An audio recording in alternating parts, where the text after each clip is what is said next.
어, 안산에서요. 여러분 대부도 아시죠? 대부도. 그 대부도 쪽으로 차를 이렇게 타고 가다 보면 서해안 쪽으로 이 거북이 모양을 닮은 거북섬이라는 이 거대한 상업지구가 나옵니다. 제가 이전에 아내하고 함께 그 대부도를 놀러 가다가 이게 뭐 하는 곳인가 궁금해가지고 잠시 그곳에 이렇게 방문을 한 적이 있습니다. 건물들의 외관이 너무나 깨끗하고 이쁜데 이상하게 이 건물의 입점에 있는 가게가 거의 없는 거예요. 큰 빌딩에 이 가게가 한 두세 개밖에 없고 어떤 건물은 하나도 입주해 있는 가게가 없는 겁니다. 그래서 저는 그때 어떻게 생각했냐면 아 이게 입주를 시작한 지 얼마 되지 않았다. 그래서 비어 있구나 이렇게 생각을 했거든요. 근데 얼마 후에 제가 유튜브에서 이 거북섬에 관한 이 뉴스를 보게 된 겁니다. 현재 지금 많은 상가가 비어 있는 이유가 입주를 시작한 지 얼마 되지 않아서가 아니라 이유가 뭐냐면 현재 이 거북섬에서 장사하려고 하는 사람들이 거의 없기 때문이라는 거예요. 그 주변에 주거 단지가 없는데 아파트나 사람들 사는 데가 없는데 이 거주민에 비해서 상가를 너무나 많이 분양을 했다는 거죠. 그래서 시공사가 이 분양 광고를 할 때 어떻게 광고했냐면 이곳은 앞으로 해양 스포츠 특화 단지로 개발할 거기 때문에 연간 300만 명이 넘는 관광객들이 찾아올 거다. 이게 핫 이슈인 곳이 될 거다. 이렇게 광고를 한 거예요. 그래서 이 시공사의 말을 믿고 수많은 사람들이 이 상가를 분양받았습니다. 초기에는 인기가 많아서 분양가 엄청 비쌌습니다. 10억에서 15억 정도 됐다고 합니다. 상가 하나가. 그 분양을 받은 분들 중에서는 특별히 은퇴자분들이 많았어요. 은퇴 후에 이 상가 월세를 받아가지고 생활하려고 자신의 퇴직금 전부 여유자금 전부 넣어서 이 상가에 투자를 한 겁니다. 하지만 안타깝게도 이분들의 계획이 완전히 지금 실패하고 말았습니다. 상가는 입주가 시작한 지 지금 몇 년이 지나도 세입자를 찾을 수가 없습니다. 왜냐하면 실제 거북섬에 방문하는 관광객의 숫자가 아까 광고할 땐 300만 명이 넘었다 그랬잖아요. 10분의 1도 되지 않는 거예요. 상황이 이러다 보니까 거기 들어가서 장사하려는 사람들이 없는 겁니다. 그래서 세입자를 찾지 못하니까 대출을 받아가지고 분양받은 사람들이 대출금을 갚지를 못하는 거예요. 그래서 결국 경매로 넘어가게 되는데 24년, 25년 이 상가 경매 입찰가를 보니까 대략 평균 3억이라는 겁니다. 3억. 아니 10억을 넘게 주고 샀는데 그것도 몇 억씩 빚을 내서 샀는데 상가가 3억짜리가 된 거예요. 퇴직금은 다 날아가 버리고 오히려 빚만 남게 됐다는 겁니다. 지금도 수많은 이 분양을 받은 분들이요. 지금 잠을 자지 못하면서 그 당시 자기가 한 선택을 후회하고 살아가고 있는 겁니다. 아, 왜 이분들이 이런 안타까운 선택을 하게 됐을까? 그것은 아마도 이 분양할 당시 이 당시가 한국이 부동산 붐이 일었을 당시입니다. 그래서 어디든 투자하면 대박 날 거라고 다 생각을 하고 있는 거예요. 그래서 큰 경계심 없이 이 시공사의 홍보만 믿고 지금 주변의 상황을 꼼꼼하게 체크하지 않은 거죠. 그리고 분양을 받게 된 거예요. 여러분 만약에요 이분들이 이 계약을 하기 전에 여러 부동산 전문가들 한번 찾아가서 그분들의 자문을 받았다면 어떻게 됐을까요?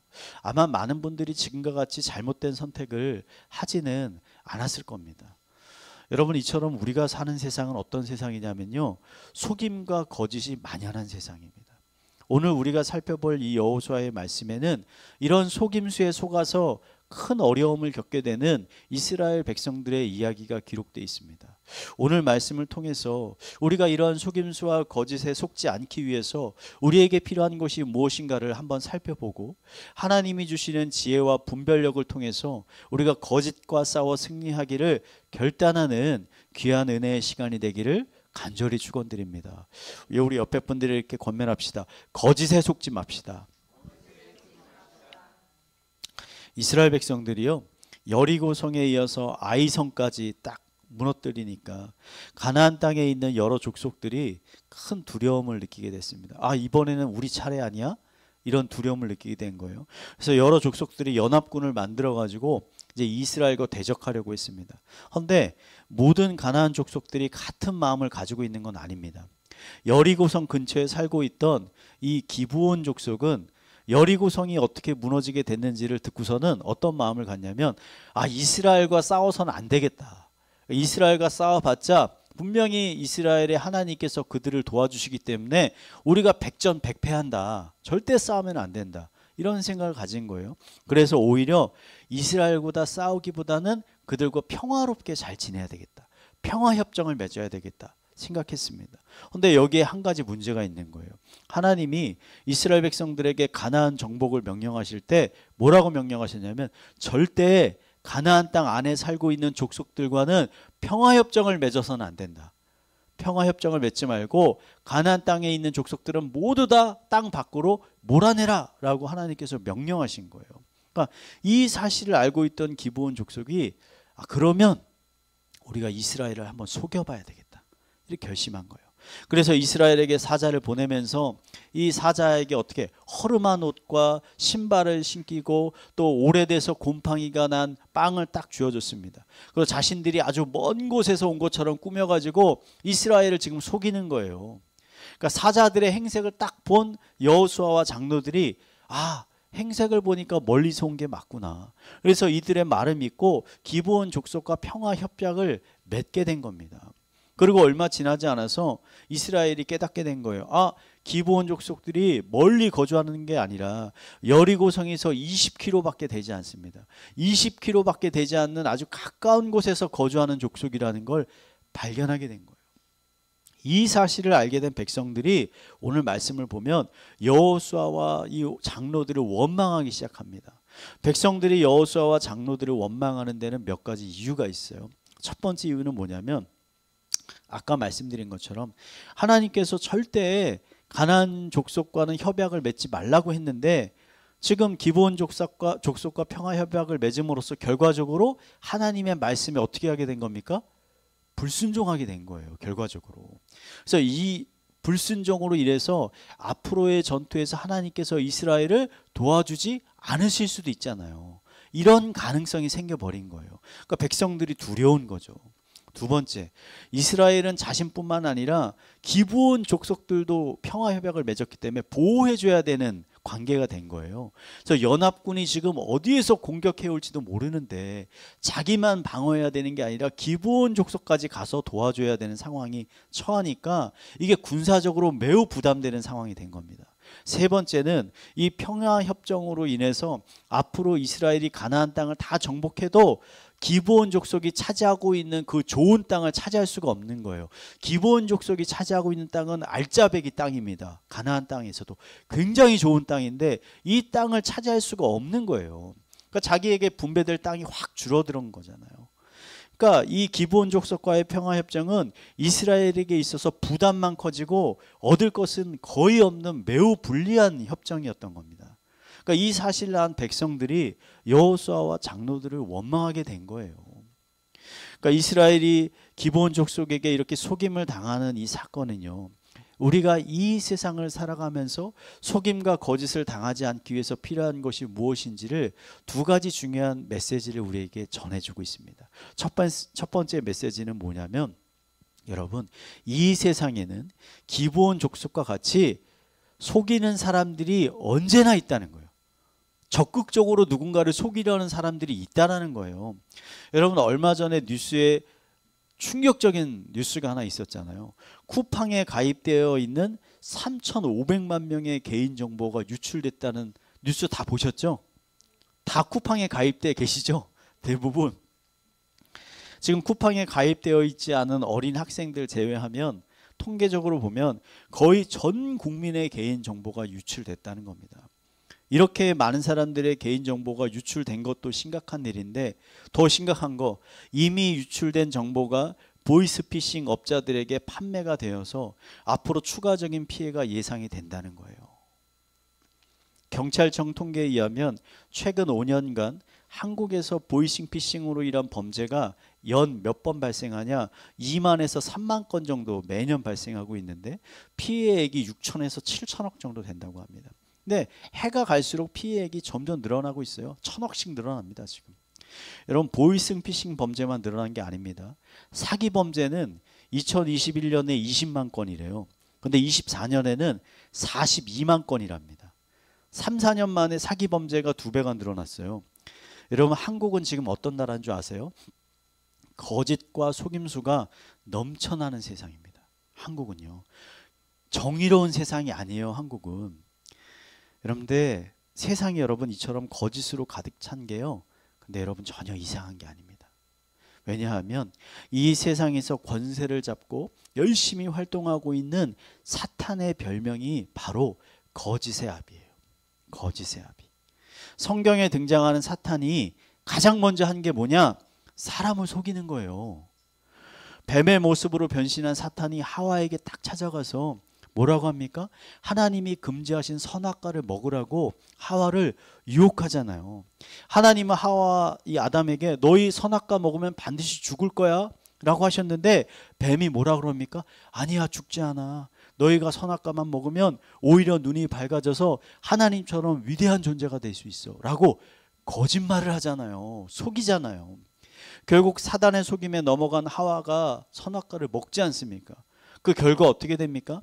아담과 하와가 하나님과 같이 위대한 존재가 된 것이 아니라 오히려 하나님께 저주를 받아서 죽을 수밖에 없는 비참한 존재가 되어버리고 말았잖아요. 여러분 사탄은요 늘 거짓과 속임수로 우리들을 유혹하고 시험하고 있습니다.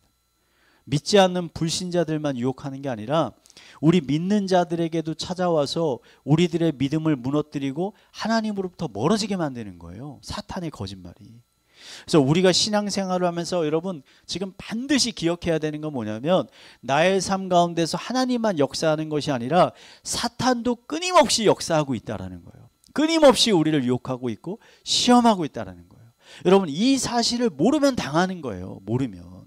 여러분 보이스피싱 범죄 조직이 있다는 사실을 알고 있는 사람은 이상한 전화를 받으면 의심을 하게 되는 거예요. 이거 혹시 보이스피싱 아니야? 근데 이런 범죄 조직이 있다는 걸 모르는 사람은 어떻게 되는 겁니까? 그냥 당하는 거예요. 모르니까. 그래서 사도 베드로가 성도들에게 이렇게 경고하고 있죠. 베드로전서 5장 8절 한번 말씀 읽어볼까요? 한번 읽겠습니다. 시작.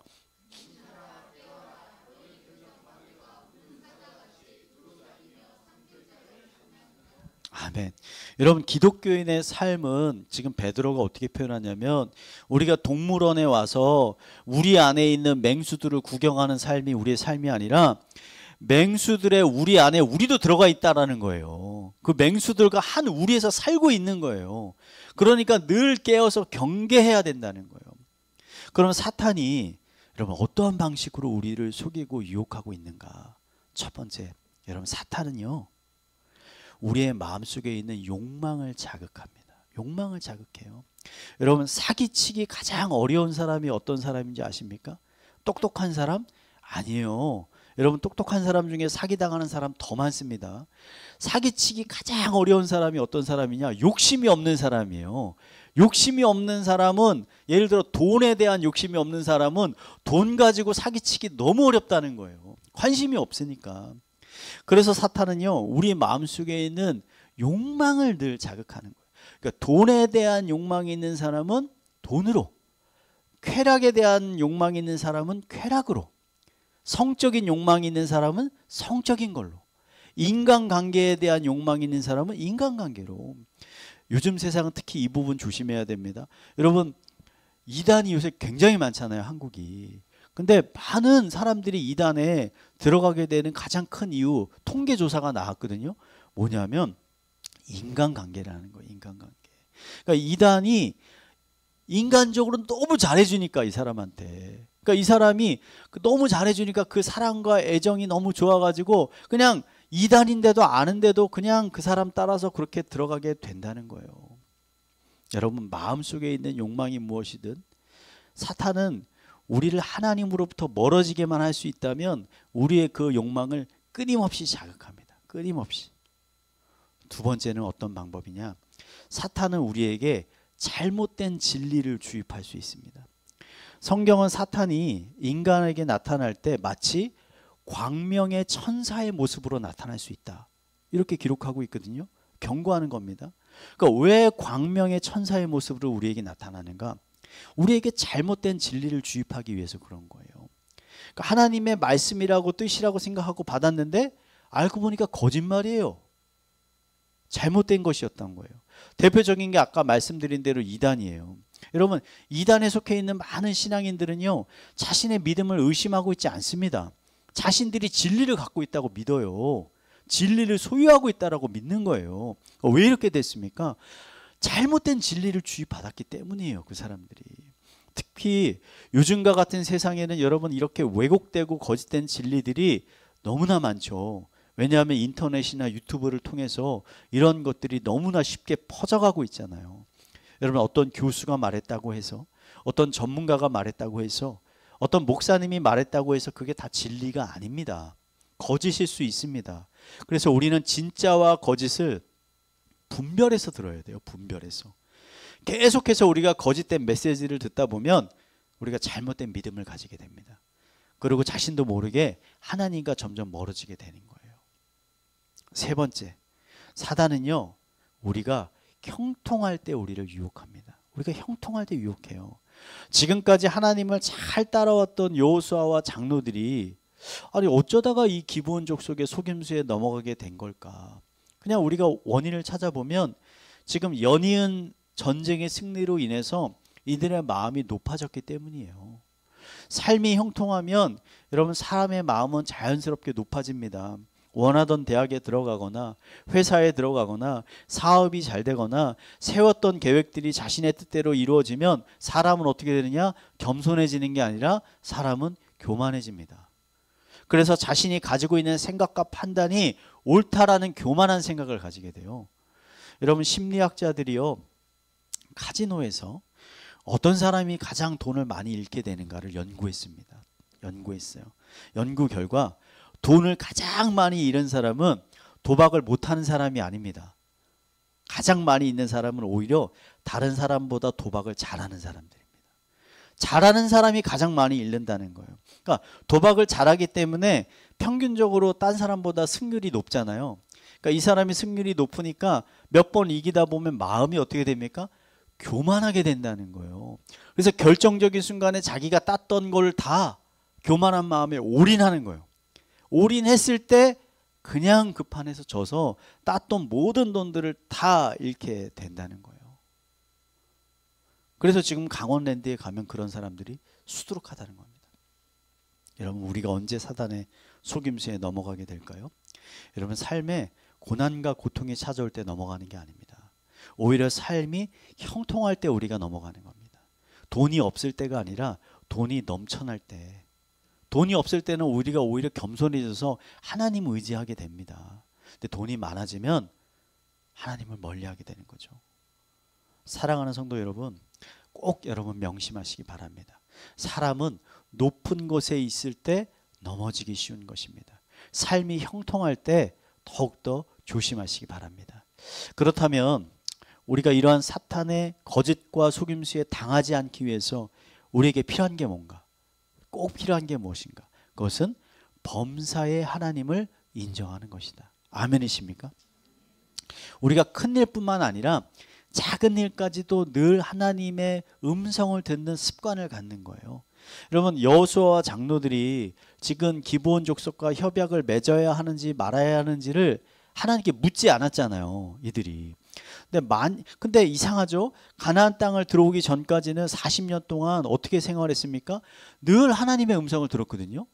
이스라엘 백성들이 가고 싶었던 데로 가는 게 아니에요. 하나님이 가라고 한 곳으로 간 거예요. 그리고 하나님이 가시면 가고 멈춰서면 멈춰서고, 그리고 하나님의 언약궤가 늘 성막 가운데 있었잖아요. 그리고 여호수아는요, 성경에 보니까 그 성막을 떠나지도 않아요.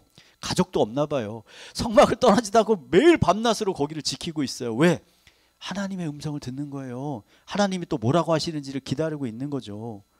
그런데 이상하게도 이 기브온 족속과 평화약업을 맺는 문제에 관해서는 묻지 않았다는 거예요. 너무나 중요한 문제인데도 불구하고 아마도 아까 말씀드린 것처럼 전쟁으로 인해서 마음이 높아졌기 때문이 아닌가. 만약에 여호수아와 장로들이 하나님께 이 문제를 가지고 나아가서 물어봤다면 어떻게 됐을까? 하나님께서 분명히 이 기브온 족속의 거짓을 드러내셨겠죠. 저들이 너희를 지금 속이고 있는 것이다. 속지 말라. 19세기 영국에요. 여러분 기도의 사람 조지 밀러라는 사람, 기도의 사람으로 유명한 조지 밀러가 브리스톨에서 2,000명이나 되는 고아들을 돌보는 고아원을 운영을 하고 있었습니다. 이 조지 밀러는요, 여러분 부유한 사람이 아니에요. 가진 게 없어요. 근데 철저히 기도를 통해서 하나님이 주시는 기적적인 도우심으로 이 고아원을 하루하루 운영하고 있는 겁니다. 근데 그런 그에게도 늘 어려움이 찾아왔습니다. 어느 날은 재정이 그냥 다 떨어졌어요. 계좌에 한 푼도 없어.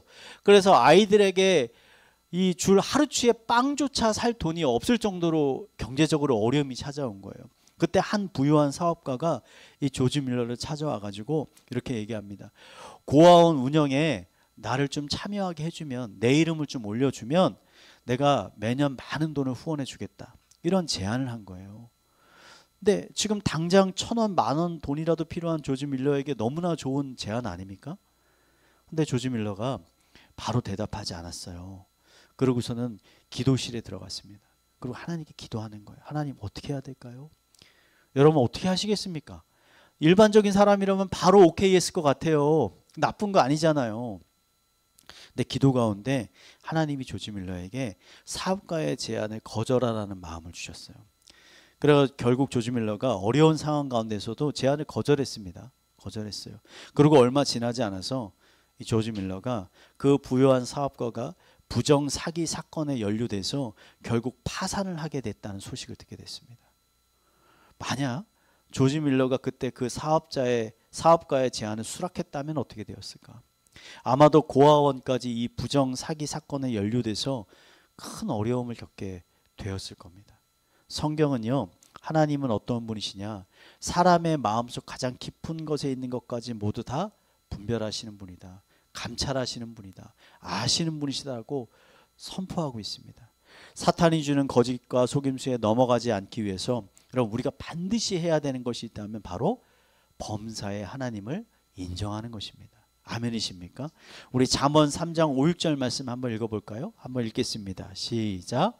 너는 마음을 다하여 여호와를 신뢰하고 내 명철을 의지하지 말라. 너는 범사에 그를 인정하라. 그리하면 내 길을 지도하시리라. 아멘.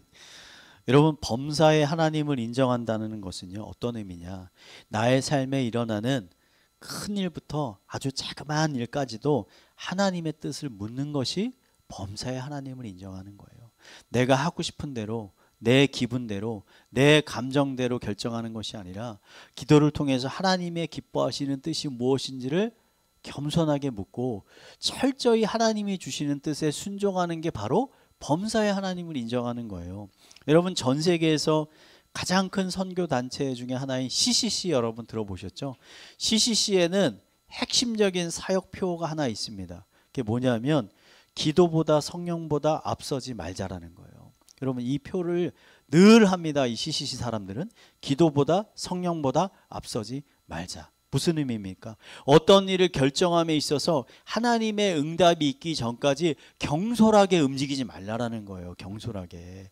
왜 이렇게 됐습니까? 이 사람들이 하나님의 뜻을 모른 채 그냥 사역을 해봤어요. 자신의 감정이 가는 대로, 계획이 있는 대로 해보니까 아무리 열심히 해도 열매가 없는 거예요. 열매가.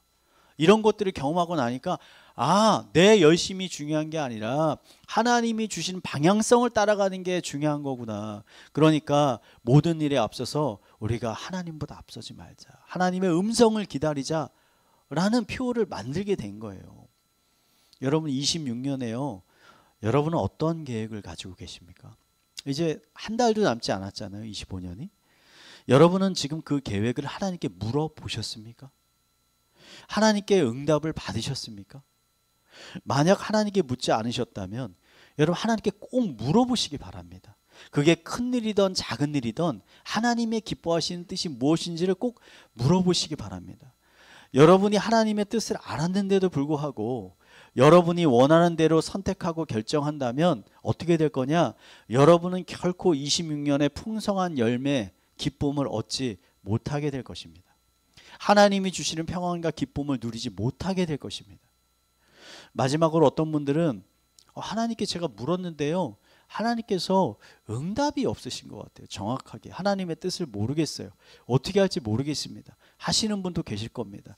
여러분, 성경이 말하고 있는 하나님의 기뻐하시는 뜻은요, 그렇게 어렵지 않아요. 단순합니다.